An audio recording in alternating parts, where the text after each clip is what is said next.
नहीं आ रही। Good evening sir. Good evening बेटा, good evening. Good evening sir. Good evening, good evening.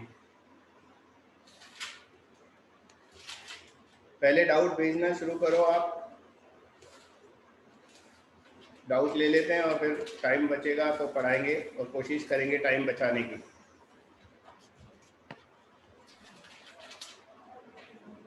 Hello, तो डाउट भेजते रहो।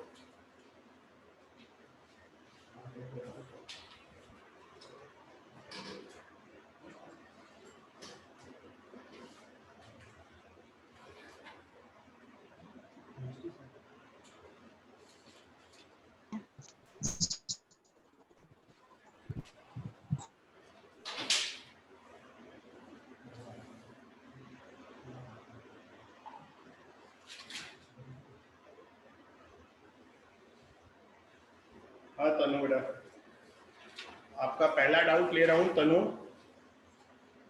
एक कंडक्टर, ये कौन सा 18वां बताना है 19वां बताना है? सर 18वां। 18वां बताना है। एक conductor lies along the Z axis, है ना?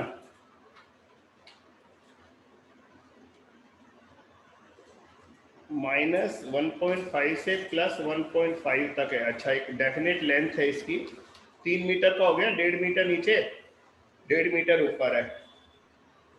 Carries a fixed current of 10 ampere in -A cap, -K cap है ये, है ना? फॉर ए फील्ड ऑफ,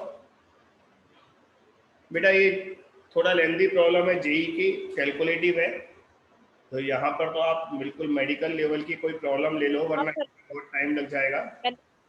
मैंने ट्राई की, 2-3 स्टेप बना, फिर आगे थोड़ा ना समझ नहीं आया। बेटा टाइम होगा तब बाद में लेंगे इसको, है ना?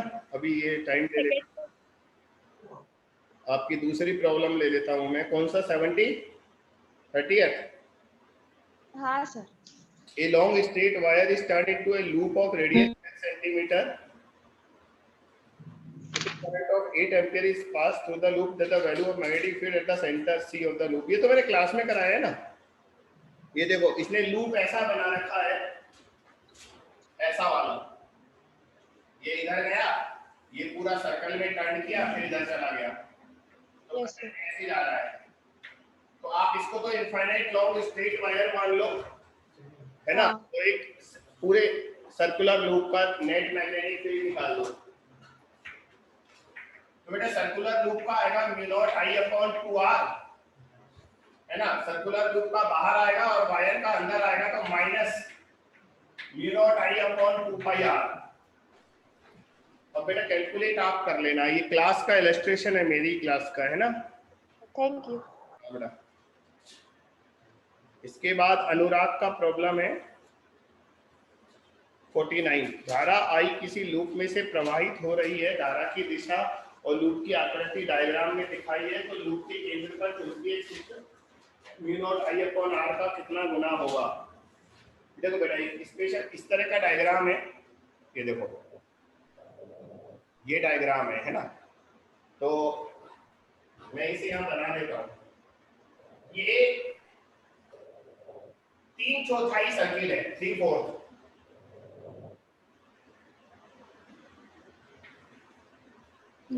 फिर इसको बड़ा कर दिया ऐसे,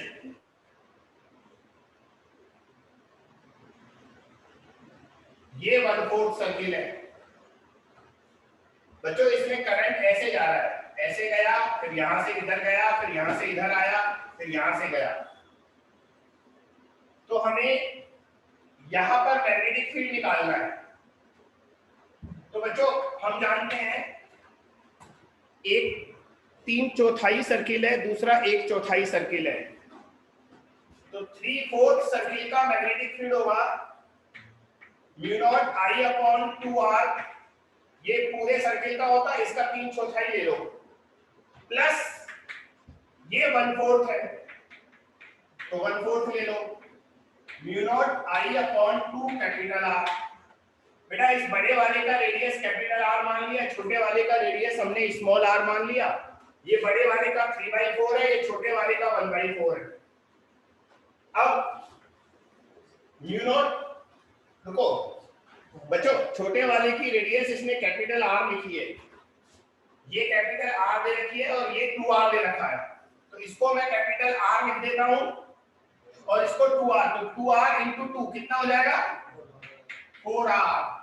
तो ये हो गया 3/8 mu naught I upon R को कॉमन ले लो, अंदर बचा 3/8 प्लस 1/16। तो बेटा 1/16 को आप एलसीएम ले लो, 16 एलसीएम, हाँ तो 7/16। तो आपका आंसर भी यही आ जाएगा, है ना। चेक कर लेना, अगर गलती हो तो बता देना। उदय, अगला डाउट है उदय का। बेटा कौन सा नंबर बताओ, 33, 34 या 35? सर जिसमें ठीक है 33। 33 में, हाँ यस सर। दो धारावाही समतलीय कुंडली एक ही लंबाई L के समरूप तारों से बनी है। C1 की त्रिज्या R है और C2 को वर्ग बनाया है जिसकी भुजा A है। समझ गया।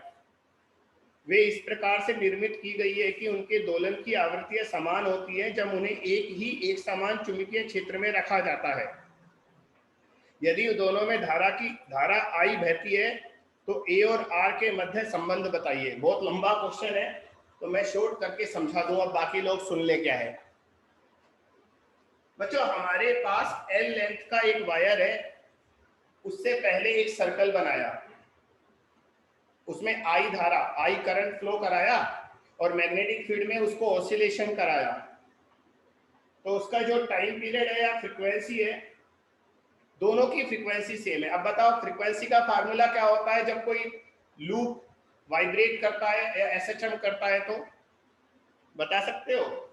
फ्रीक्वेंसी बता दो या टी बता दो। टी का फार्मूला होता था 2π/i/mb। यहाँ पर आई जो है ना बेटा वो मोमेंट ऑफ इनर्शिया है, यहाँ गड़बड़ होगी।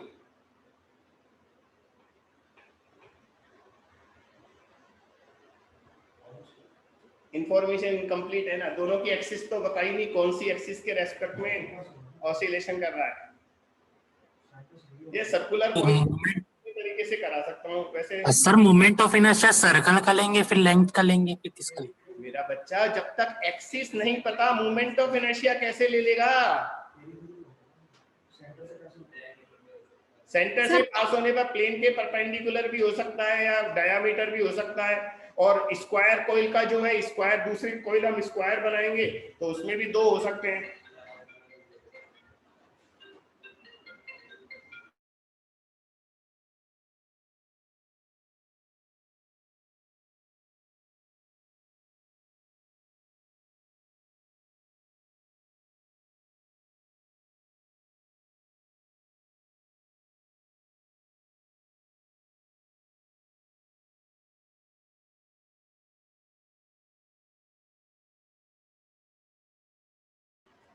हाँ बेटा, तो ऐसा करते हैं, अपन मोस्ट कॉमन एक्सिस ले लेते हैं।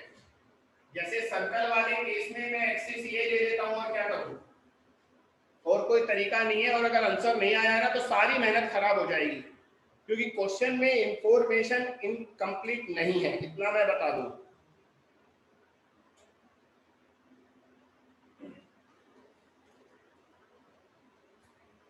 नहीं दे रखी एक्सिस, नहीं दे रखी।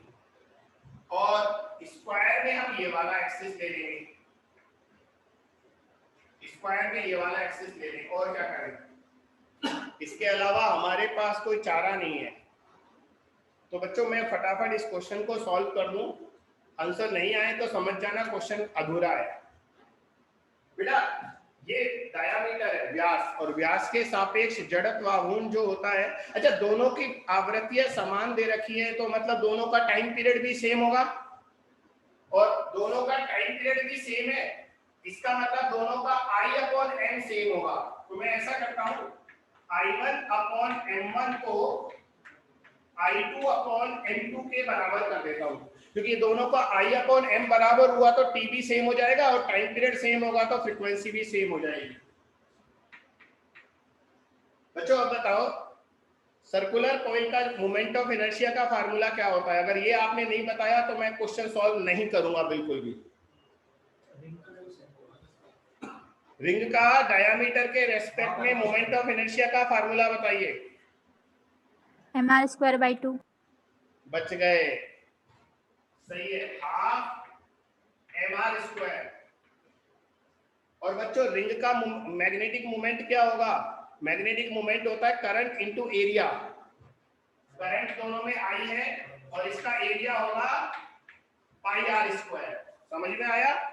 I अपॉन m लिख दिया है मैंने बच्चों। अब स्क्वायर पर आ जाओ बेटा, कोई बताएगा स्क्वायर कॉइल का इस एक्सिस के रेस्पेक्ट में मोमेंट ऑफ इनर्शिया क्या होता है? ये मैंने खुद ने क्लास में बताया है आपको रोटेशनल मोशन वाले चैप्टर में। ml²/12। Correct, ml²/12। Very good. तो बच्चों यहाँ पर L की जगह A लिखूंगा, है ना, उसने A दिया है गुच्छा की लंबाई अपॉन 12। दोनों का द्रव्यमान तो मास तो सेम होगा क्योंकि सेम वायर से बनाया है ना। और बच्चों इसका मोमेंट मैग्नेटिक मोमेंट होगा I इंटू A²। अभी ये क्या कलेश है?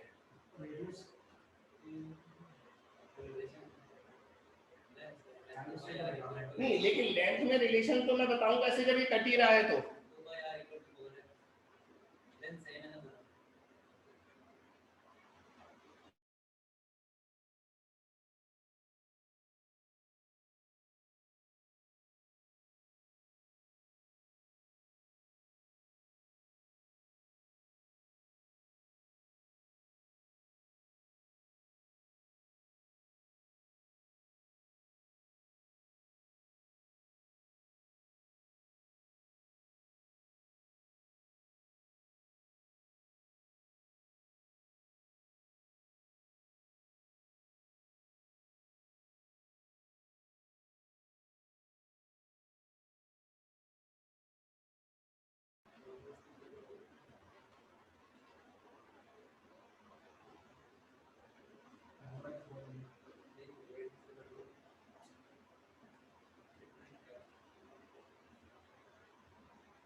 मोमेंट ऑफ इनर्शिया में r² आएगा, एरिया में r² आएगा, ये तो कटेगा।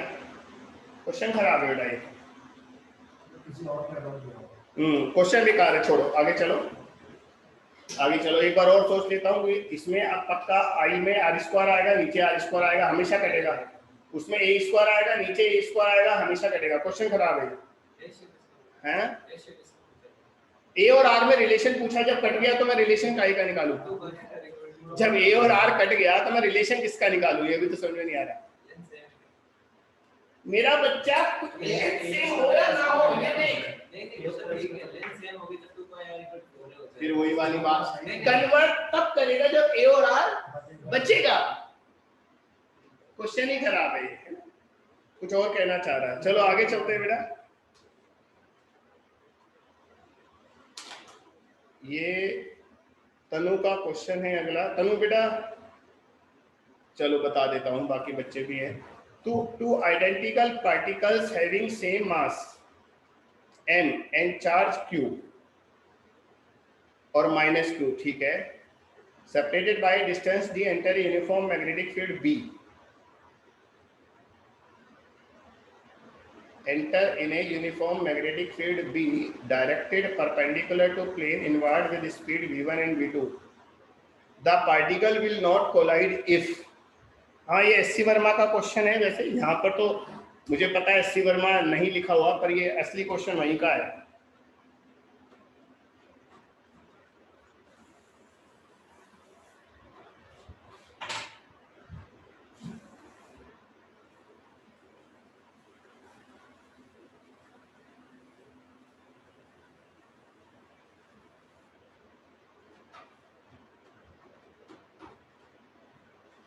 हाँ जी बच्चों, अब ढंग से देखो। ये एक मैग्नेटिक फील्ड है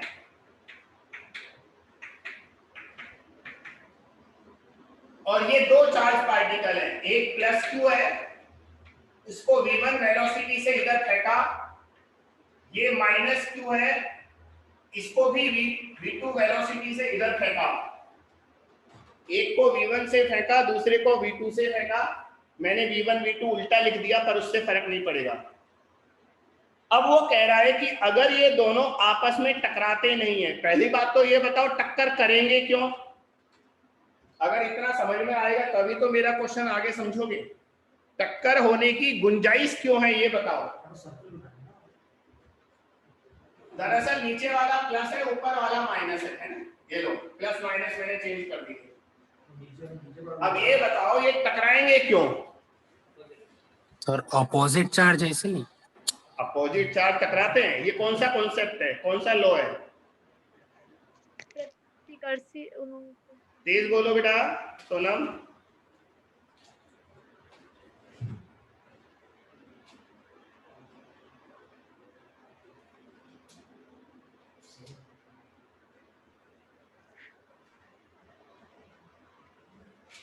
ऐसे काम नहीं चलेगा बेटा, अगर आप बिल्कुल नहीं समझोगे, कुछ हेल्प नहीं करोगे, मैं ही बोलता रहूंगा तो फिर फायदा नहीं है। फिर मैं ऐसी डाउट नहीं लूंगा जो बहुत थोड़ी डिफिकल्ट है, या तो आप सहायता करो मेरी।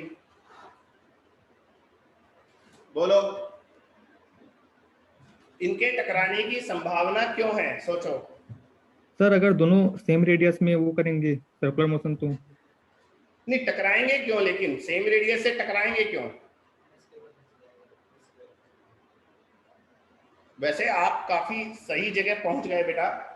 वो इसलिए टकराएंगे, ये पॉजिटिव चार्ज है, इस पर फोर्स ऊपर लगेगा तो ये ऐसे एंटी क्लॉकवाइज आएगा, और ये नेगेटिव चार्ज है, इस पर फोर्स नीचे लगेगा और ये क्लॉकवाइज आएगा। तो हम जानते हैं अगर एक की रेडियस r1 है और दूसरे का रेडियस r2 है, तो बच्चों इनके टकराने की संभावना तब है जब r1 प्लस r2 दोनों के रेडियस का सम अगर d से 2d से। देखो मैं फिर बता रहा हूं, मैं थोड़ा सा डायग्राम चेंज कर रहा हूं बेटा, हल्का सा है ना, डायग्राम चेंज कर रहा हूं मैंने, थोड़ा ये गड़बड़ कर दी। इधर देखो, ये ऐसे एंटी क्लॉकवाइज मोशन करेगा और ये क्लॉकवाइज मोशन करेगा। अगर इसका रेडियस r1 और इसका रेडियस r2, तो दोनों का व्यास अगर d से, दोनों के व्यास का सम यानी कि 2r1 प्लस 2r2, क्योंकि एक का ऐसा डायग्राम बनेगा, दूसरे का डायग्राम ऐसे बनेगा, ये ऐसे जा रहा है और ये ऐसे जा रहा है, समझना। अगर ये 2r1 प्लस 2r2 अगर d से बड़ा हुआ तो टकराएंगे नहीं।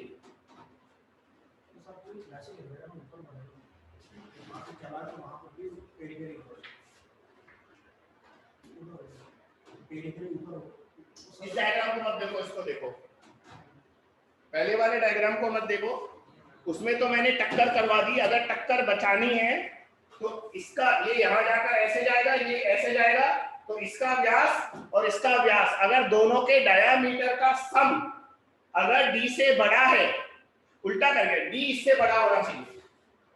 हाँ नहीं ये 2r1 बराबर कर देते हैं, बराबर कर देते हैं, d ज्यादा होना चाहिए, हाँ दूरी ज्यादा होनी चाहिए 2r1 प्लस 2r2 से, तो ग्रेटर देन इक्वल्स टू आएगा। 2 कॉमन ले लो, r का फार्मूला क्या होता है mv1 अपॉन qb, r2 का फार्मूला होगा mv2 अपॉन qb, ये less than equals to d होना चाहिए। तो बस इससे आंसर आ गया, आप ऑप्शन निकाल लो क्या आएगा। तो ये आएगा d greater than equals to, d greater than equals to 2m upon qb v1 plus v2।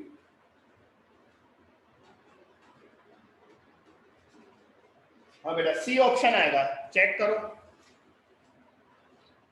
Tanu, check करो। और बेटा इतने ये इस तरह के थोड़े डिफिकल्ट क्वेश्चन मत लो, आपके नीट में नहीं आते आजकल ये। ठीक है यही आंसर है सर, बट वो क्या बुक में दिया है तो कर लेते हैं उसको। हाँ मैं मानता हूँ बेटा, लेकिन है ना नीट के लिए सही नहीं है। मैंने देखते ही क्वेश्चन बता दिया ना, एससी वर्मा का क्वेश्चन है ये। हाँ सर, वो लिखा नीचे लिखा भी है जेई करके। हाँ तो आप है ना बेटा, मेरी रिक्वेस्ट है, यस सर। लेंथी प्रॉब्लम्स मत करो, आपकी स्पीड डाउन हो जाएगी इससे, है ना। हाँ yes sir, thank you sir.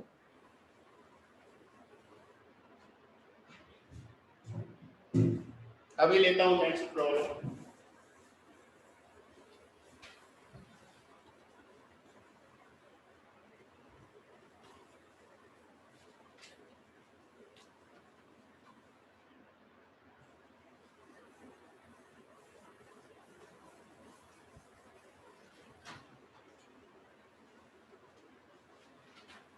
चलिए आगे चलते हैं।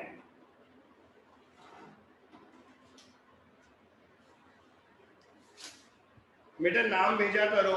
ये फोन नंबर किसका है? 5069।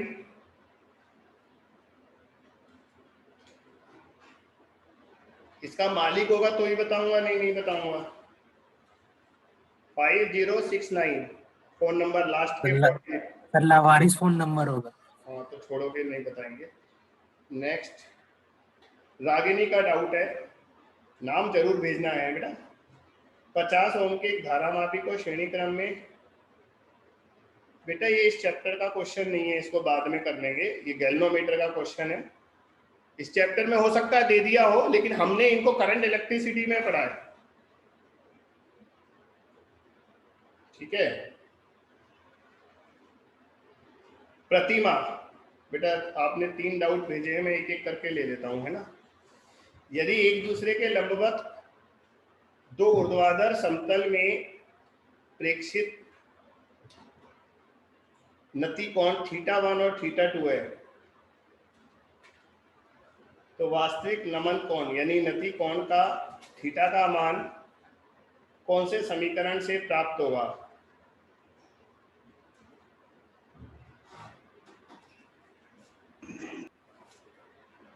ये 2017 जेई नीट में आया हुआ क्वेश्चन है क्या? ये जेई में आया हुआ? यस सर, नीट का है। नो सर, नीट का है। नीट का है। बच्चों एक अपरेंट डिप और होता है, सुनिए, अपरेंट डिप। अपरेंट डिप का मतलब है, हिंदी में बोलेंगे आभासी नति कोण। क्या होता है, अगर मैं कंपास बॉक्स को मैग्नेटिक मेरिडियन में नहीं रखकर उससे किसी अल्फा कोण पर रखता हूं, दोबारा सुनो, अगर हम किसी कंपास बॉक्स को चुंबकीय याम्योत्तर में रखते हैं तो हमें वो वास्तविक यानी कि एक्चुअल डिप शो करता है।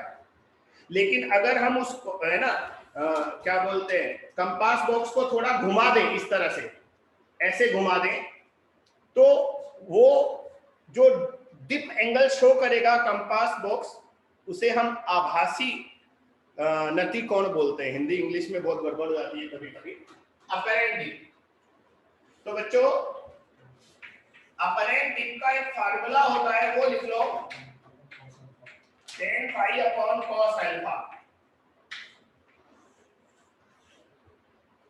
ये एक फार्मूला होता है, ये लिख लो, देखो apparent dip tan phi dash बराबर tan phi upon cos alpha.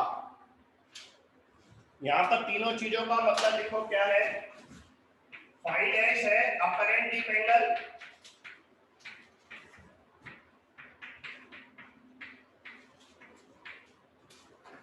phi है मेरा एक्चुअल डिप एंगल,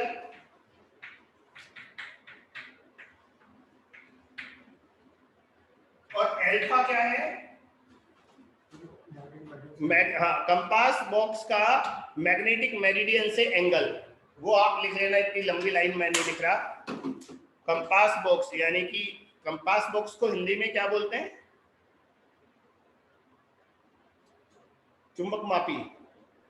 नहीं, दिक् सूचक यंत्र बोलते हैं। पता नहीं, भूल गया, मतलब याद नहीं है। अभी तो इंग्लिश में सुन लो, तो कंपास बॉक्स चुंबकीय याम्योत्तर से जितना कोण बनाता है वो अल्फा है।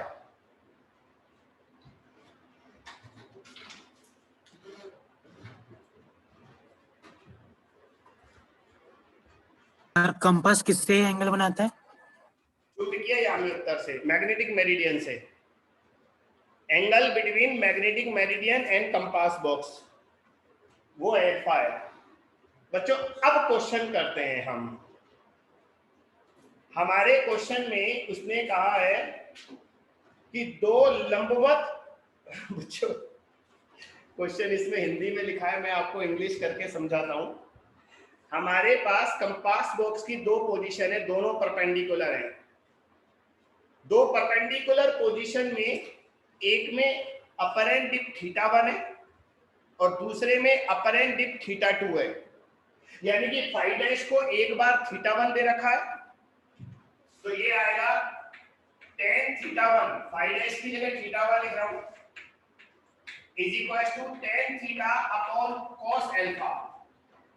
और बच्चों जब इसको लंबवत कर देते हैं इसके परपेंडिकुलर, तो अपरेंट डिप θ2 हो जाता है। क्वेश्चन में लिखा है अपरेंट डिप θ2 है। जब इसके परपेंडिकुलर दूसरा प्लेन लेंगे तो tan θ2 होगा tan θ अपॉन, अब बच्चों अगर एक अल्फा है तो दूसरा 90 माइनस अल्फा होगा ना, तो यहां पर हम इसे 90 माइनस अल्फा लेंगे। एक मिनट, आपको दिख रहा है? नहीं दिख रहा? नहीं दिख रहा, मैं थोड़ा टेढ़ा कर देता हूं इसे, अब दिख रहा है। तो बच्चों पहले वाला अगर अल्फा एंगल बना रहा है तो दूसरा प्लेन 90 माइनस अल्फा बनाएगा, क्योंकि दोनों परपेंडिकुलर है, ये क्वेश्चन में दिया हुआ है। तो ऐसा करते हैं, इस cos 90 माइनस अल्फा को sin अल्फा लिख देते हैं, तो ये होगा tan theta upon sin alpha. ठीक है,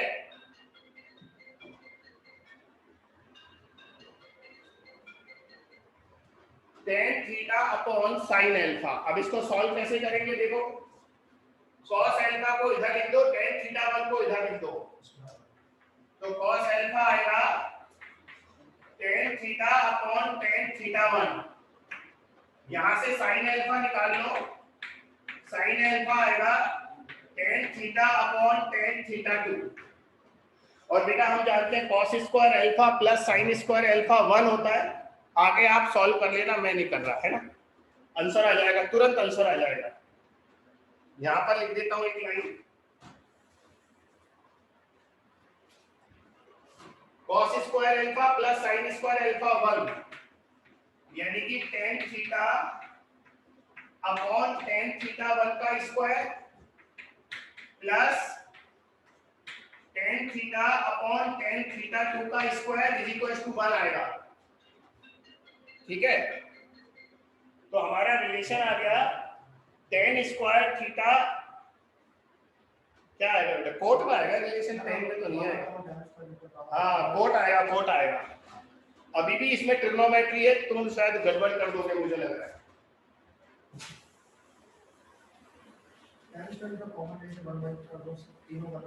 कर रहा हूँ। बच्चों इसको उल्टा कर दो, ये tan थीटा नीचे जाकर कॉट बन जाएगा और ये tan थीटा ऊपर जाकर कॉट बन जाएगा। तो ये आएगा cot theta 1 upon cot theta plus, इसमें भी उल्टा कर दो, ये ऊपर जाकर कॉट बन जाएगा, ये नीचे जाकर कॉट बन जाएगा, तो cot theta 2 upon cot theta is equal to 1। तो लास्ट आंसर आ गया cot square theta 1 plus cot square theta 2 is equal to, ये उधर ले जाओ, cot स्क्वायर थीटा। ये फाइनल आंसर है, मैंने पूरा कर दिया है ना।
सर की आवाज नहीं आ रही है। माइक ऑफ है सर। मैं इतना सा बोला था अभी कि ये 2017 का क्वेश्चन था और ये लेंदी क्वेश्चन है ना। तो बच्चों मैं यही कह रहा था, नीट में कुछ क्वेश्चन तो लेंदी आते ही हैं। अब जो बच्चे इन क्वेश्चंस को कर लेते हैं उनके नंबर बढ़ जाते हैं। इसको मिटा दो, कॉपी हो गया। Yes sir. बच्चों एक टॉपिक भी कवर हो गया इस क्वेश्चन में आपका। एक अपर एंड डिप नाम का टॉपिक है, वैसे क्वेश्चन होता है पर लोग इसे टॉपिक बना देते हैं, वो भी कवर हो गया आपका, है ना।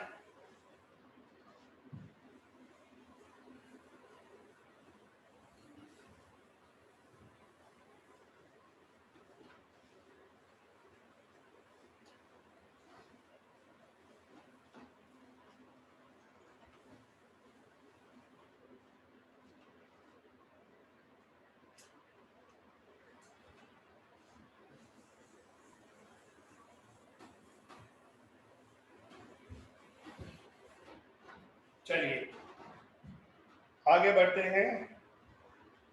बेटा आपका अगला क्वेश्चन प्रतिमा बाद में लेंगे, पहले बाकी बच्चों के डाउट ले लें। वैसे ज्यादा डाउट बच्चों के दिख नहीं रहे मुझे। उदय तेरा अगला डाउट है, चित्र में ओ बिंदु पर रखी गई छोटी चुंबकीय सुई P दिखाई गई है। मैं पढ़ लूं, मैं समझा दूंगा फिर। तीर इसके चुंबकीय आघूर्ण की दिशा दर्शाता है। अन्य तीर दूसरी समरूप चुंबकीय सुई Q की विभिन्न परिस्थितियों को प्रदर्शित करते हैं।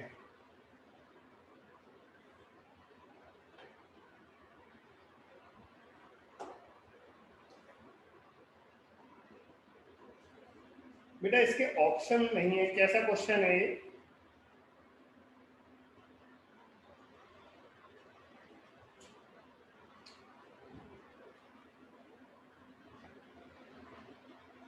सर बुक का एग्जाम्पल है वो। हाँ एनसीईआरटी का लग रहा है ना। हाँ यस सर।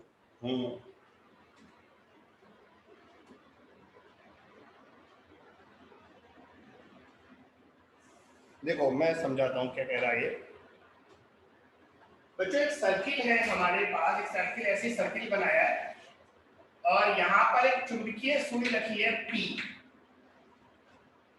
और ये जो एरो दिखाया है ये इसका मैग्नेटिक मोमेंट है, चुंबकीय आघूर्ण है ना, मैग्नेटिक मोमेंट है। एक चुंबकीय सुई तो सेंटर पर रखी है, चुंबकीय सुई मतलब मैग्नेटिक निडल, और एक दूसरी निडल और है, उसकी बहुत सारी पोजीशन दिखा रखी है इसमें। कितनी पोजीशन दिखा रखी है? 1 2 3 4 5 6। मतलब लेंथ, आज तुम बड़े बड़े क्वेश्चन पूछ रहे हो इसलिए बहुत कम क्वेश्चन हो पाएंगे आज। जैसे एक चुंबकीय सुई यहां रखा है ऐसे। बेटा बताना ये दोनों निडल कौन से संतुलन में है, स्थायी या अस्थायी?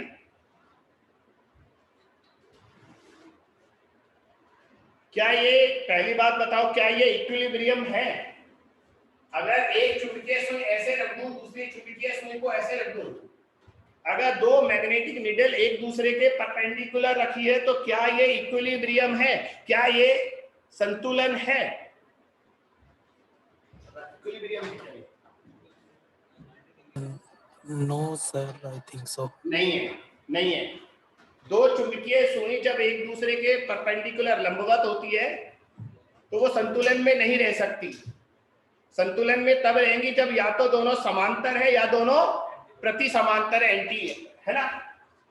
तो बच्चों मैं इस क्वेश्चन को समझाने की जगह अलग से एक मतलब कॉन्सेप्ट समझा देता हूं, ये क्वेश्चन अपने आप बन जाएगा आपसे। देखो बच्चों, अगर दो चुंबकीय सुई एक दूसरे के समांतर है, बिल्कुल दोनों का एंड सेम डायरेक्शन में है, तो ये इक्विलिब्रियम तो होगा, लेकिन ये अनस्टेबल इक्विलिब्रियम होगा। क्योंकि हम जानते हैं इसका जो चुंबकीय क्षेत्र होगा B, वो अपोजिट आएगा इस डायरेक्शन में, और जब M और B अपोजिट होते हैं तो वो अनस्टेबल इक्विलिब्रियम होता है। तो ये है अनस्टेबल इक्विलिब्रियम। लेकिन बच्चों अगर दो चुंबकीय सुई ऐसे रखी हैं, एक दूसरे के विपरीत रखी हैं, इसका m इधर है और इसका m इधर है, तो अब ये स्टेबल इक्विलिब्रियम है। क्या है? स्टेबल इक्विलिब्रियम, यानी कि स्थायी साम्य अवस्था। तो बच्चों ये अवस्था अस्थायी साम्य अवस्था होती है और ये स्थायी साम्य अवस्था। अब उस चित्र में बहुत सारी पोजीशन दिखा रखी है, उसमें आप ढूंढ लेना कौन सा स्टेबल है कौन सा अनस्टेबल है। जैसे ये Q1 पोजीशन है, ये तो इक्विलिब्रियम है ही नहीं। ये Q2 यहाँ है, ये भी इक्विलिब्रियम नहीं है, छोड़ो। ये एक मैग्नेटिक नीडल यहाँ रखिए, ये है Q4, एक यहाँ रखी है नीचे की तरफ करके, ये है Q3, एक यहाँ रखी है ऊपर करके, ये है Q5, और एक यहाँ रखी है ऊपर करके, ये है Q6। मुझे इन 6 में से 2 तो मैं मना कर रहा हूं, 2 तो इक्विलिब्रियम है ही नहीं, हटाओ। ये वाला इक्विलिब्रियम नहीं है, और क्योंकि ये दोनों तो पी के लंबवत है ना बेटा, तो इक्विलिब्रियम हो ही नहीं सकता। अब बाकी 4 में 2 स्टेबल है 2 अनस्टेबल है। कौन सा स्टेबल है? जो अपोजिट है। अपोजिट कौन सा है? ये दोनों अपोजिट है और ये दोनों अपोजिट है, तो Q3 और Q4 स्टेबल है। Yes sir. और 2 पैरेलल है, ये दोनों पैरेलल है, तो ये अनस्टेबल हो गया, और ये दोनों पैरेलल है, ये भी अनस्टेबल हो गया। हाँ। नहीं रुक जाओ, Q6 स्टेबल है क्योंकि ये उसकी एक्सिस पर रखा है। बच्चों यार एक तो है ना, मुझे ये बताओ, आप मैं इतना बोलता हूँ, आप क्लास में हो, सुन रहे हो नहीं सुन रहे हो, मुझे कंफर्म करो, मैं तभी बोलूंगा। सुन रहे हैं सर। क्योंकि है ना, मैं कई बार इस चीज को लेकर वो रहता हूँ कि अगर आप लोग सुन ही नहीं रहे तो मैं किसको बताऊं। तो एक बात और सुनो बच्चों, अगर 2 चुंबकीय सुई ऐसे रखी है तो मुझे ये स्टेबल है अनस्टेबल है? सर अनस्टेबल है क्या? स्टेबल है, उसका कारण है 0 डिग्री बनेगा ना।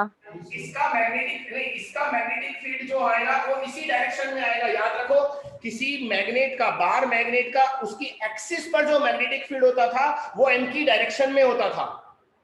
बेटा ये मैंने इक्वेटोरियल पोजीशन दिखाई थी और वो एक्सियल पोजीशन है, समझो। तो अगर 2 मैग्नेट ऐसे रखा है तो ये स्टेबल इक्विलिब्रियम हो गया,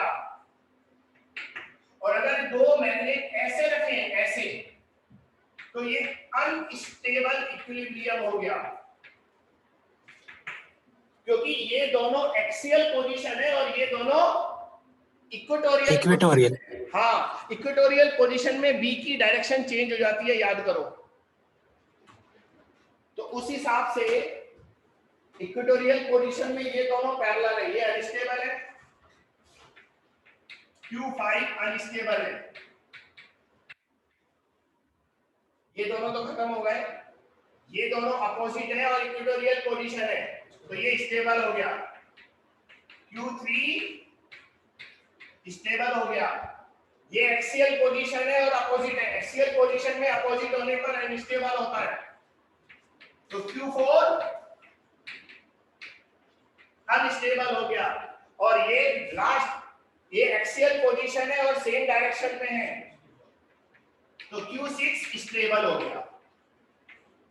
उदय मुझे बता, ये सारे आंसर सही है या नहीं है? मैच कराओ और आंसर बताओ बेटा। सर Q3 Q6 स्टेबल है और Q5 Q4 अस्थायी अनस्टेबल। सही, यही हमने बताया है, तो बिल्कुल सही जवाब है। बाकी भी तुम कर लेना।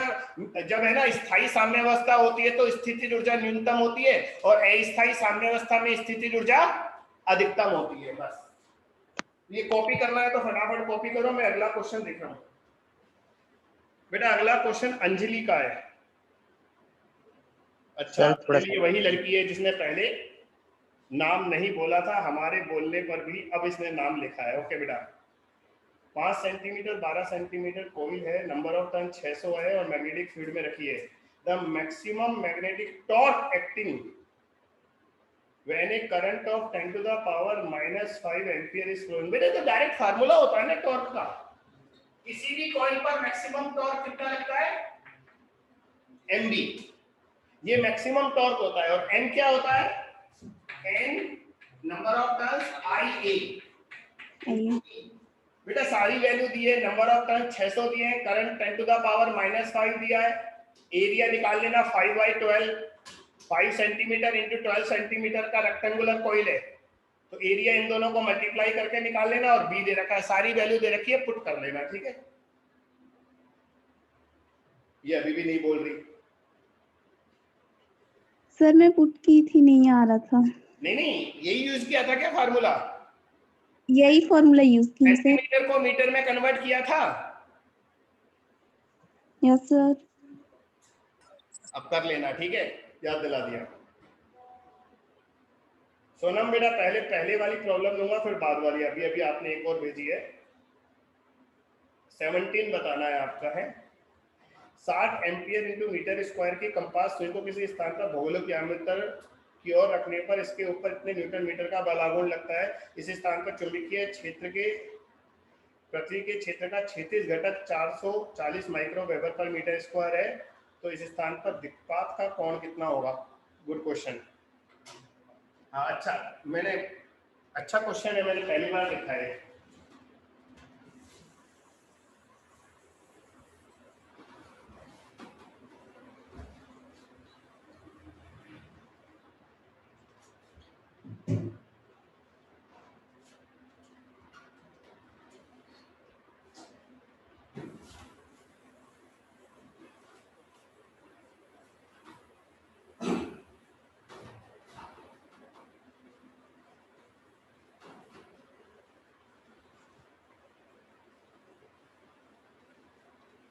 चलो बेटा सुनो,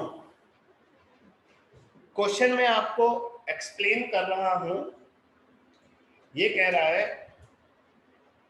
एक कंपास निडिल है अपने पास, है ना, वो उसका m दे रखा है 60,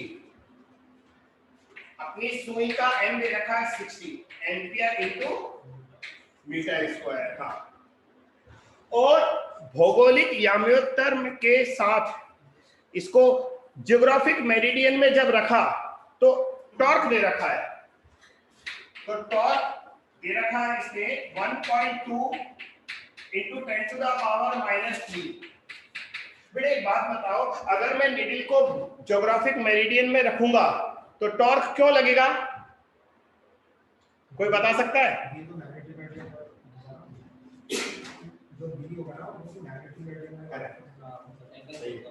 सही बोला।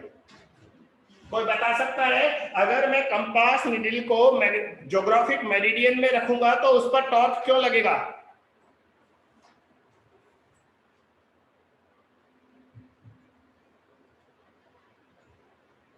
बताओ ना।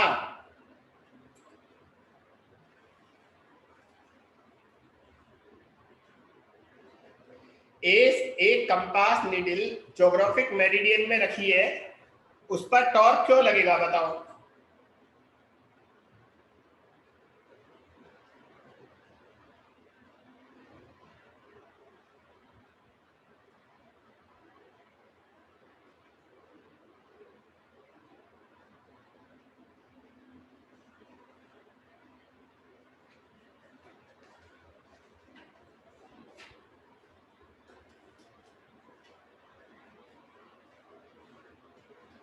मैं वेट कर रहा हूं बेटा, कोई बात नहीं, अभी तो क्लास खत्म होने में आधा घंटा है, मैं आधे घंटे खड़ा रहूंगा, इंतजार करूंगा। हम इंतजार करेंगे कयामत तक।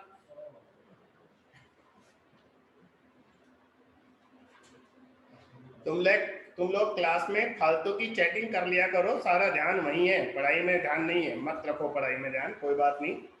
नीट तो हर साल होता है, जरूरी थोड़ी ना एक साल में सिलेक्शन। 4 साल 5 साल आराम से लगाएंगे हम। सर एम और बी के बीच थीटा 90 डिग्री होगा, इसलिए 90 कहां से ले आई मेरा बच्चा?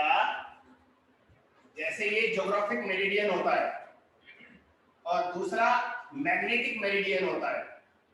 जो हमारा अर्थ का मैग्नेटिक फील्ड होता है ना, पृथ्वी का चुंबकीय क्षेत्र, वो हमेशा मैग्नेटिक मेरिडियन में होता है। और हमने जो सुई निडल रखी है वो यहाँ रखी है, और ये एंगल होता है एंगल ऑफ डिक्लिनेशन, दिक्पात का कोण। तो चूंकि चुंबकीय सुई बी के साथ कुछ एंगल बना रही है, इसलिए इस पर टॉर्क लगेगा।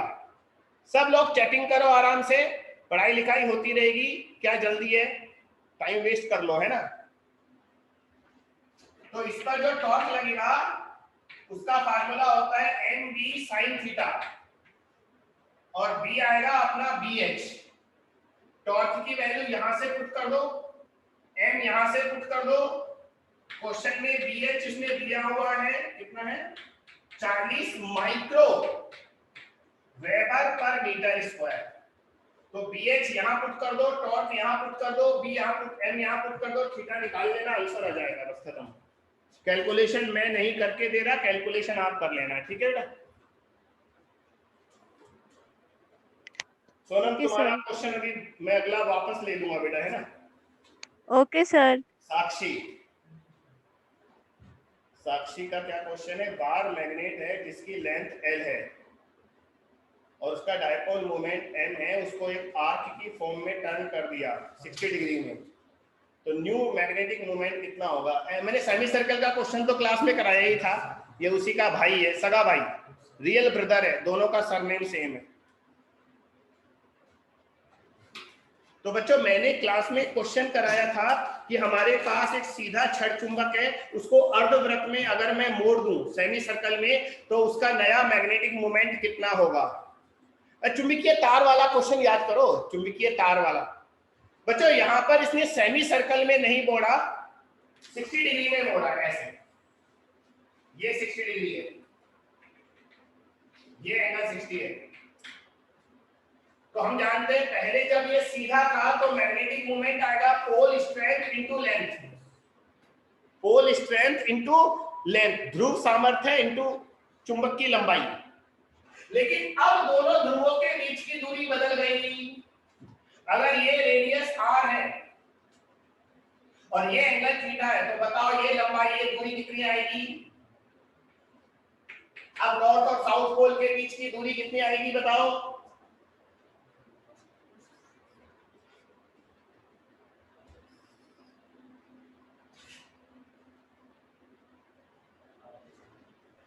L by pi। बच्चों ये पूरा 60 डिग्री है ना, तो ये आधा कॉट कितना होगा 30, तो ये होगा r cos 30 और ये होगा r sin 30, यानी कि ये भी r/2 और ये भी r/2, ये पूरी दूरी कितनी जाएगी r। तो नया डायपोल मोमेंट आएगा पोल स्ट्रेंथ, और ये पूरी दूरी हो जाएगी r/2 और r/2 r। अब r और l में रिलेशन कैसे निकालेंगे ये बताओ बेटा, r और l में रिलेशन कैसे निकालेंगे। सर कोण बराबर चाप बटे त्रिज्या वाले फॉर्मूले से। नम्रता बेटा वेरी गुड, मुझे खुश कर दिया क्योंकि मुझे डाउट था। एंगल कोण बराबर चाप बटा त्रिज्या। तो बच्चों r को लिख दो l बाई थीटा, थीटा कितना है π/3। हाँ तो r आएगा 3l upon pi, 3l upon pi. इस r की वैल्यू यहां रख दो, तो n डैश आएगा n into 3l by pi. हाँ तो बच्चों 3 बाई पाई को अलग कर दो और n बाई को n लिख दो, ये आपका आंसर आ गया। तो बेटा ज्योमेट्री थी थोड़ी सी। अब है ना, आगे किसी बच्चे ने डाउट नहीं भेजा, तो आपने जो पीछे एक से ज्यादा डाउट भेजे हैं बेटा वो दोबारा रिपीट कर दो ताकि मैं देख लूं, और अगर आप नहीं करोगे तो मैं आगे पढ़ाऊंगा। पीछे वाले डाउट है ना, जो जिन बच्चों ने एक से ज्यादा डाउट भेजे थे वो रिपीट कर दो बेटा।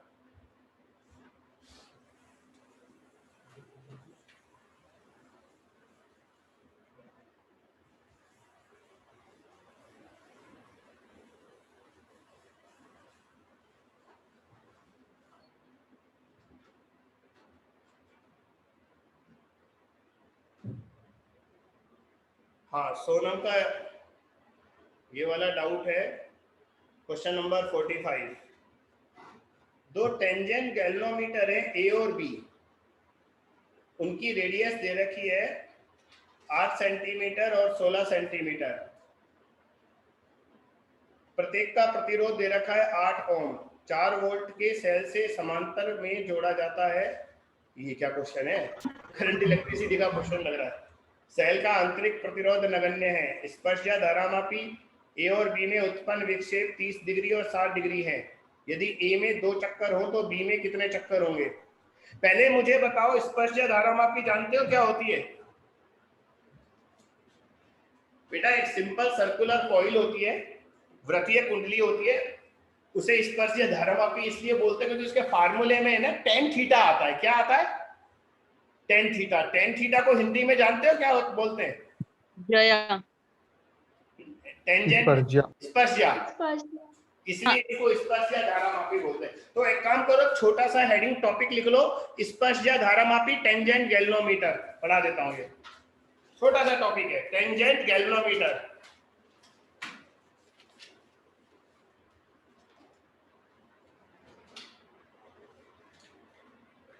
देखो बेटा बच्चों, हमारे पास एक सर्कुलर कॉइल है, उसे हमने ऐसे रखा, ऐसे, और इसमें एक करंट डाला। अगर इसमें करंट एंटी क्लॉकवाइज जा रहा है तो इसका एक्सिस पर मैग्नेटिक फील्ड जो आएगा, सॉरी सेंटर पर जो मैग्नेटिक फील्ड आएगा वो इधर आएगा। देख लो, ऐसे आएगा, ऐसे। और बच्चों जो अर्थ का मैग्नेटिक फील्ड है, पृथ्वी का, वो इधर होता है। ये साउथ है, ये नॉर्थ है। तो ये हो गया पृथ्वी का मैग्नेटिक फील्ड और ये हो गया कॉइल का मैग्नेटिक फील्ड। इन दोनों का रिजल्टेंट किधर आएगा? परिणामी। तो ये रिजल्टेंट आ जाएगा मेरा, ये आ गया रिजल्टेंट। अब रिजल्टेंट मैग्नेटिक फील्ड बी के साथ थीटा कोण बनाता है, बीएच के साथ। पृथ्वी के चुंबकीय क्षेत्र के साथ थीटा कोण बनाता है। तो बच्चों बताओ tan थीटा क्या आएगा? tan थीटा आएगा परपेंडिकुलर अपॉन बेस, लंब बटा आधार। ये लंब कितना है? BC, और आधार कितना है? BH। बच्चों BC, C फॉर कॉइल, कुंडली के चुंबकीय क्षेत्र का फार्मूला होता है mu naught Ni upon 2R into BH। बच्चों इसे टेंजेंट गैल्वेनोमीटर बोलते हैं। बस अब आपको अपने क्वेश्चन में ये फार्मूला यूज करना है।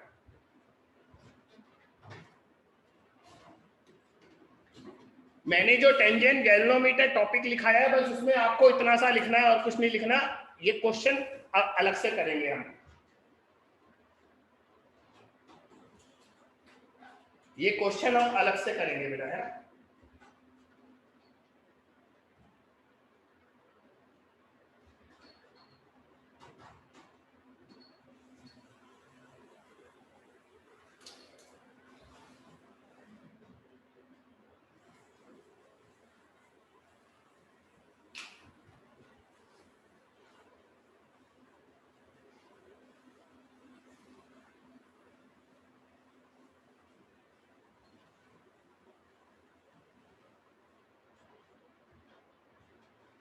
हाँ, अब ये क्वेश्चन कुछ और है। क्वेश्चन में वो क्या कह रहा है बेटा, हमारे पास दो टेंजेंट गैल्वेनोमीटर है, दो स्पर्शजा धारामापी है ए और बी।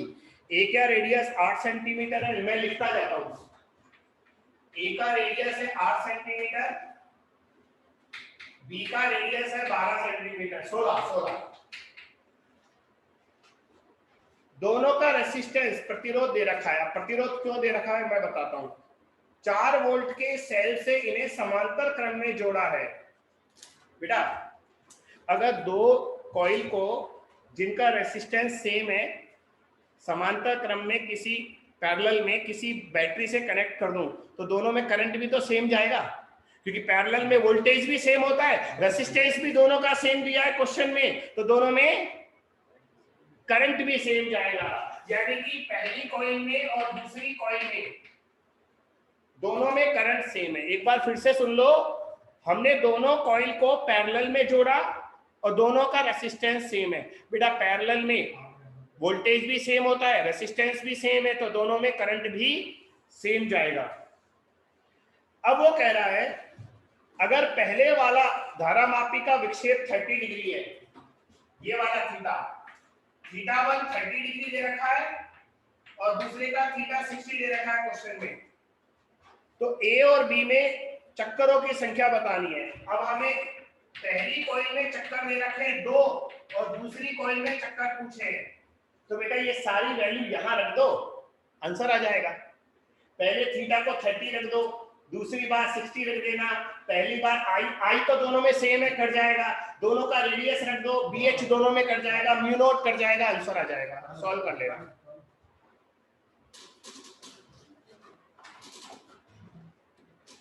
बेटा सोनम कर लोगे?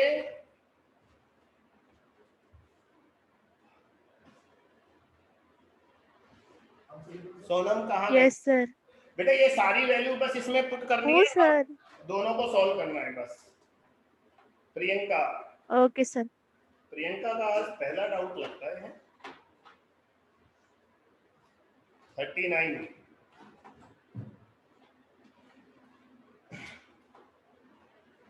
एम द्रव्यमान और आर त्रिज्या की वलय को क्यू आवेश समान रूप से वितरित है। और बेटा ये क्लास में कराया है मैंने, ये क्वेश्चन याद करो, मैंने तो 2 क्वेश्चन कराए थे, एक ये एक इससे पहले। अरे एक रिंग है, उस रिंग पर क्यू चार्ज दे दिया और उसको घुमा दिया, तो घुमाने से उसका एक चुंबकीय आघूर्ण आएगा और एक उसका कोणीय संवेग आएगा। कोणीय वेग का मान पूछा है इसने। यदि अक्ष के समांतर चुंबकीय क्षेत्र में रखी जाती है, यदि चुंबकीय क्षेत्र अचानक बंद कर दिया जाए तो वलय द्वारा प्राप्त कोणीय वेग। अच्छा लास्ट में क्वेश्चन इसने थोड़ा बदल दिया, रुक जा, पूरा क्वेश्चन वो नहीं है, मैं दोबारा पढ़ रहा हूं। एक रिंग है हमारे पास, उस पर क्यू चार्ज है, इस रिंग को एक मैग्नेटिक फील्ड में रखा बी में, और फिर है ना चुंबकीय क्षेत्र मैग्नेटिक फील्ड को अचानक बंद कर दिया एकदम से, तो टॉर्क लगेगा नहीं। बेटा ये तो विद्युत चुंबकीय प्रेरण का क्वेश्चन आ गया, इस चैप्टर का क्वेश्चन नहीं है बेटा, आप अगला चैप्टर पढ़ रहे हैं ना, उसका क्वेश्चन आ गया है, अभी रहने दो इसको, अभी नहीं होगा ये। नहीं देखो हमें ना चुंबकीय क्षेत्र को अचानक बंद कर रहे हैं, तो इसमें वही फ्लक्स फैराडे और फ्लक्स में चेंज आ गया ना, ईएमआई का क्वेश्चन है बेटा, बाद में करेंगे। हाँ ये इसे बता दीजिए सर। प्रतिमा का क्वेश्चन एक वर्गाकार लूप है जिसकी भुजा 10 सेंटीमीटर है, वर्गाकार मतलब स्क्वायर कॉइल है, और इसका रेसिस्टेंस 0.5 ओम है, पूर्व पश्चिम तल में ऊर्ध्वाधर रखा है। अच्छा ऊर्ध्वाधर है और पूर्व पश्चिम में है। 0.1 टेस्ला का एक समान चुंबकीय क्षेत्र को नॉर्थ ईस्ट नॉर्थ वेस्ट चुंबकीय क्षेत्र उसके तल के लंबवत है, चुंबकीय क्षेत्र को एक समान दर से, ये भी ईएमआई का क्वेश्चन है। हाँ वो कह रहा है मैग्नेटिक फील्ड को 0.7 सेकंड में 0 पर लाना है, तो बेटा जब भी मैग्नेटिक फील्ड चेंज हो जाए तो समझ जाओ ये ईएमआई का क्वेश्चन आ गया। हाँ सर इसमें एंगल बस को बता दीजिए ना। वैसे भी लास्ट लाइन में लिख रहा है प्रेरित विद्युत वाहक वाले इंड्यूस्ड ईएमएफ निकालना है, तो ये तो कल तो, मेरी बात सुन, हमने जो कल पढ़ा ये तो उसी से हो जाएगा। फ्लक्स में चेंज निकाल, पहले फ्लक्स कितना था B × A, बाद में 0 हो गया है ना, तो इंड्यूस्ड ईएमएफ कितना आएगा, changing flux divided by time, तो B × A divided by T। तेरे को B दिया है 0.1, एरिया निकाल लेना, रेसिस्टेंस का कोई काम नहीं है, रेसिस्टेंस बेकार दिया है। हाँ रेसिस्टेंस तब आता काम जब करंट पूछता, तो हमसे E पूछा है इसलिए रेसिस्टेंस भी बेकार है। तो B दे रखा, A दे रखा, T दे रखा, तीनों वैल्यू पुट कर देना। Hello sir. हाँ बोल सर इसमें ना एंगल बस समझ नहीं आ रहा है कैसे लेना है। 45 डिग्री आ रहा है एंगल। बेटा देख कॉइल तो रखा है ईस्ट वेस्ट में, पूरा पश्चिम में, और मैग्नेटिक फील्ड है नॉर्थ साउथ नॉर्थ में, तो एंगल तो 0 डिग्री हो गया ना बेटा।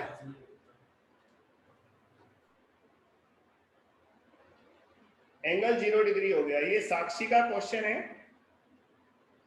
Current carrying loop in the form of right angle isosceles triangle ABC is placed in uniform magnetic field acting along AB. Okay if the magnetic force on the arm BC is F, what is the force on the arm AC? चल अभी करते हैं, difficult तो नहीं है, अच्छा है।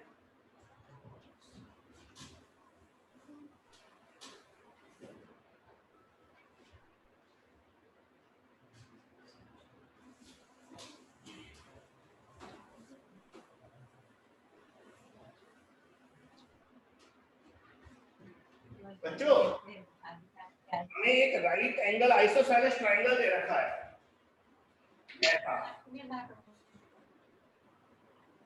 ऊपर आओगे जो आप हाँ, नहीं आओगे कि नहीं बोलो, आएंगे तो लगेगा जो, नहीं आएंगे तो मत लाइए। लक्ष्मी जी क्या कहना चाह रहे हो आप?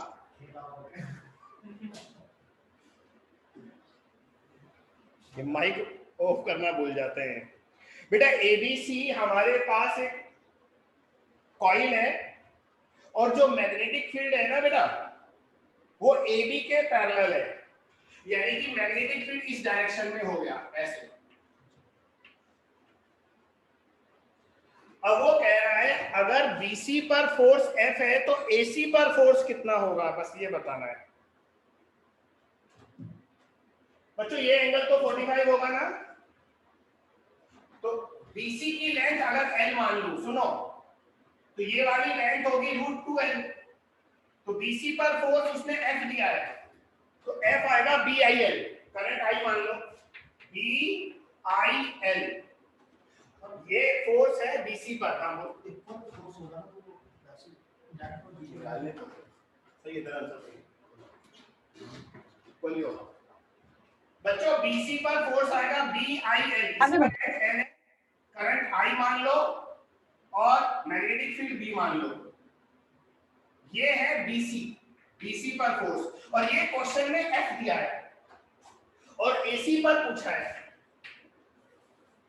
बेटा एसी पर फोर्स का फार्मूला लिखेंगे BIL sin थीटा, एल कितना है √2l, और थीटा कितना है 45 डिग्री, ये एंगल 45 होगा तो sin 45। बेटा sin 45 1/√2 होता है, ये √2 से कट जाएगा तो फोर्स वापस से BIL आ जाएगा, यानी कि एसी पर भी उतना ही फोर्स लगेगा जितना बीसी पर।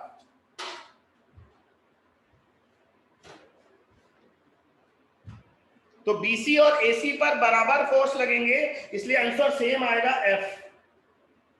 डायरेक्शन आप और निकाल लेना बेटा, करंट की डायरेक्शन तो दी नहीं है। अच्छा रुको बच्चों, बीसी और एसी पर बराबर और विपरीत बल लगेंगे, क्योंकि हम जानते हैं एक बंद वक्र पर कुल बल 0 होता है। इंग्लिश में बोल रहा हूं, सुन लो। हम जानते हैं क्लोज लूप पर टोटल फोर्स 0 होता है, इसलिए बीसी और एसी पर जो फोर्स लगेंगे वो इक्वल और अपोजिट होंगे। देखो इसको ऐसे भी लिख सकते हो, हम जानते हैं AB, BC और CA मतलब AC, इन तीनों का टोटल 0 है। बताओ टोटल 0 क्यों लिखा है मैंने?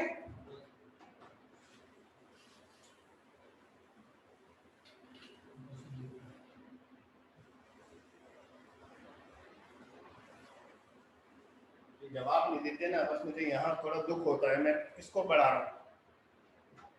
बेटा मैंने तीनों का टोटल 0 क्यों लिखा है?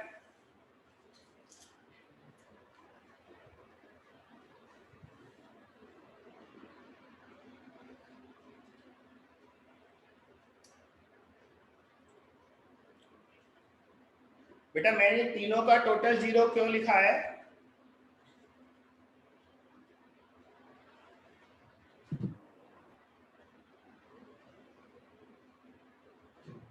सर वो इक्विलिब्रियम है इसलिए। कौन सा इक्विलिब्रियम आ गया भाई? और इक्विलिब्रियम क्यों है, चलिए बता दे।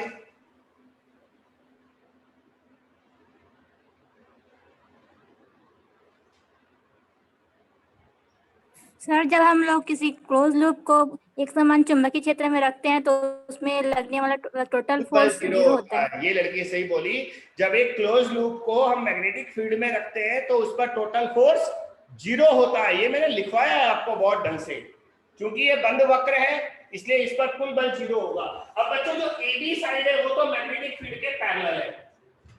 ये वाली जो साइड है ना AB, वो चुंबकीय क्षेत्र के समांतर है, तो AB पर तो बल 0 आएगा। BC पर बल हमें क्वेश्चन में F दिया है और AC पर पूछा है। अरे तो ऐसे ही निकल गया, इसको उधर ले जाओ तो AC पर कितना बल लगेगा? -F। ये तो हो गया क्वेश्चन, डायरेक्शन भी आ गई।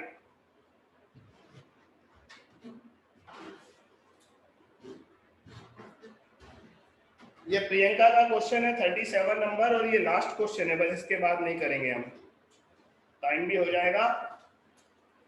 अनंत लंबाई और r त्रिज्या के ठोस बेलन की y अक्ष के अनुदिश रखा है। इसमें y दिशा में एक धारा I जा रही है।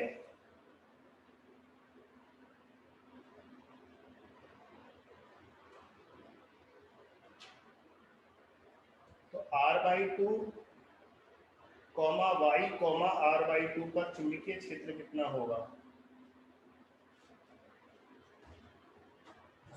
मैं बता रहा हूं, ये बेलन है, सॉलिड सिलेंडर है, ऐसे रखा है, ये y एक्सिस है, ये x एक्सिस है, तो बेटा z बाहर होगा। ये पूरा सॉलिड सिलेंडर है बेटा, ऐसे सॉलिड है और पूरे सिलेंडर में करंट y डायरेक्शन में जा रहा है, ये क्वेश्चन में लिखा है। करंट y डायरेक्शन में जा रहा है, क्वेश्चन में लिखा है। और पता है मैग्नेटिक फील्ड कहां पूछा है? r/2, ऐसे लिखा हुआ है क्वेश्चन में, r/2, y, r/2। बताना ये पॉइंट कहां होगा?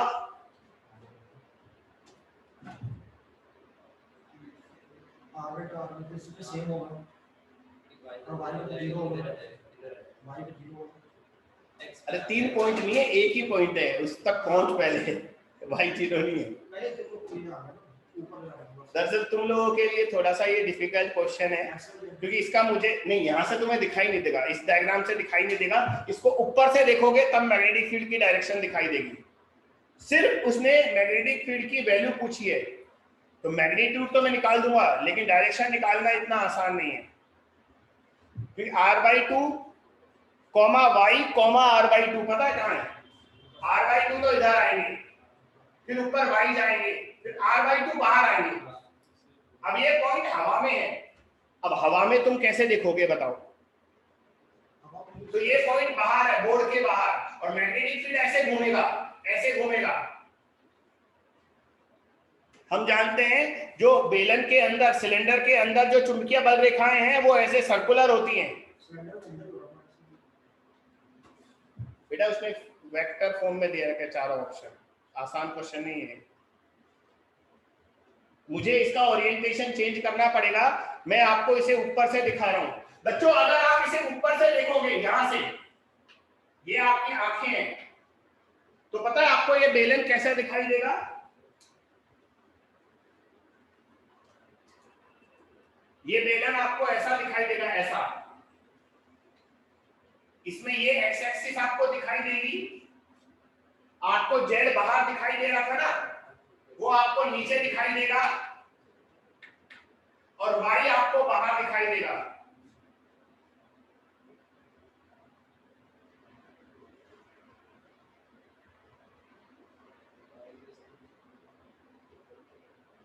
बोलो समझ में आया?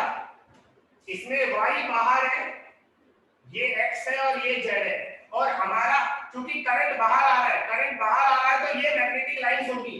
तो r/2 y को छोड़ दो और r/2, यानी कि इस पॉइंट पर मैग्नेटिक फील्ड निकालना है। बेटा ये क्वेश्चन तुम लोग रहने दो।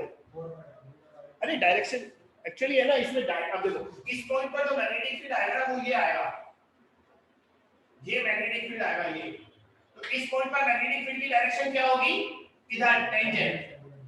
ये डायरेक्शन होगी मैग्नेटिक फील्ड की। इसका एक कंपोनेंट आएगा इधर x, और दूसरा आएगा माइनस जेड। तो ऑप्शन में प्लस आई कैप और माइनस के कैप वाला ऑप्शन देख लो, प्लस आई और माइनस के, केवल एक ऑप्शन है फर्स्ट बस। बेटा एक मिनट पहले आंसर कंफर्म कर लूं। प्रियंका बेटा कंफर्म करना आंसर पहला ही है क्या? हाँ वही है सर।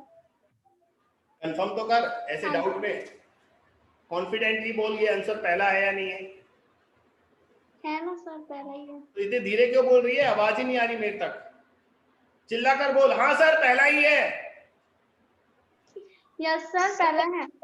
चिल्ला सर सुनो ना, आवाज आई है। हेलो हाँ सर। तनु की तरह सर बोला। मेरा और डाउट है, भेजू क्या? ना अब नहीं बेटा, टाइम हो गया। सर एक ही डाउट है मेरा और मैं कब से उसको देख रही हूँ। अब बेटा तो पूरा कर दूं, रुक जा। तो बच्चों सर वो टेस्ट में आ गया तो? बेटा और 1 लाख डाउट है मेरे पास, वो आ गए तो मुझे बता। हाँ ठीक है सर, ठीक है। 999 प्रॉब्लम और रह गई अभी, तो वो भी कर लेते हैं। नहीं सर एक ही बोली मैं, तो इतना कौन बताएगा। जो r/2 y और r/2 मैग्नेटिक इधर आएगा, प्लस i और माइनस k। वैल्यू निकालने की जरूरत नहीं है, केवल डायरेक्शन से ऑप्शन मिल जाता है हमें। लेकिन ये स्मार्टनेस आपको दिखानी पड़ेगी। थोड़ा सा कभी कभी ऑनलाइन में मुझे लगता है गड़बड़ हो जाती है, बस बाकी कोई दिक्कत नहीं है।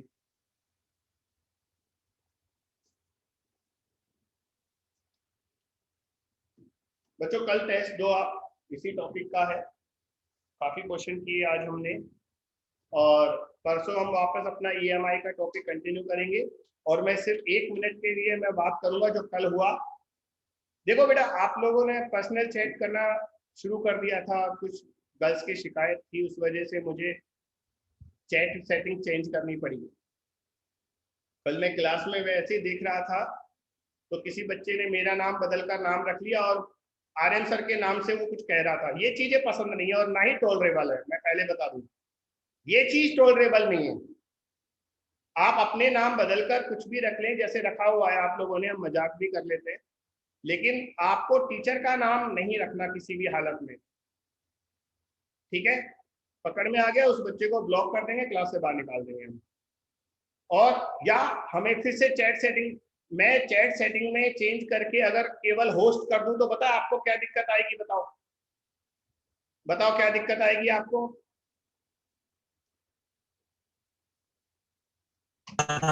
हम चैट नहीं कर पाएंगे। नहीं चैट नहीं कर पाए वो तो अच्छी बात है, हम चाहते भी नहीं आप चैट करें, लेकिन आपको दिक्कत पता है क्या आएगी? जैसे आप आपस में पूछते हैं ना, ब्लर तो नहीं आ रहा, फिर पता नहीं लगेगा किस बच्चे ने पूछा, फिर मैं ही जवाब दूंगा बस, तभी पता लगेगा। होस्ट जवाब देगा तो ही पता लगेगा। आपस में आप कई बार डाउट एक दूसरे को बता देते हो, ब्लर आ रहा है नहीं आ रहा, साउंड आ रहा है नहीं आ रहा, फिर नहीं पता लगेगा।